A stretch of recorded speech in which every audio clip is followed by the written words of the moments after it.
আপোনালোক সকলোৱে জানে যে বৰ্তমান সময়ত চিকিৎসা কিমান ব্যয়বহুল আমি যদি এই ব্যয়বহুলতাৰ পৰা নিজকে বচাব লাগে বছৰত পাৰিলে 40 বছৰৰ ঊৰ্ধ্বৰ সকলো ব্যক্তিয়ে এবাৰকৈ হ'লেও স্বাস্থ্য পৰীক্ষা কৰাওক কাৰণ এই স্বাস্থ্য পৰীক্ষাৰ সময়তে বহু সময়ত একেবাৰে প্ৰাৰম্ভিক অৱস্থাত কিছুমান বেমাৰ ধৰা পৰে আৰু প্ৰাৰম্ভিক সময়ত যদি এটা ৰোগৰ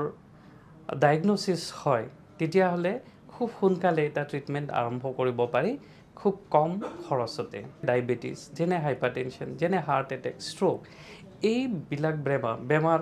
খুব আগুৱাই আহিছে আমি দেখিবলৈ পাইছো 20 বছৰ 25 বছৰৰ ল'ৰা-ছোৱালীৰ গাটো শৰীৰতো এনে ধৰণৰ বেমাৰে দেখা দিছে সো তেনেকুৱা অৱস্থাত এই প্ৰিভেন্টিভ হেলথ চেকে যথেষ্ট গুৰুত্ব আৰোপ কৰে দিনৰ প্ৰায় আধা ঘণ্টা সময় মাত্ৰ 30 মিনিট সময়ও যদি আমি শৰীৰ চৰ্চাৰ ওপৰত খৰচ কৰোঁ তেতিয়াহ'লে যথেষ্ট পৰিমাণে আমি বহুখিনি বেমাৰৰ পৰা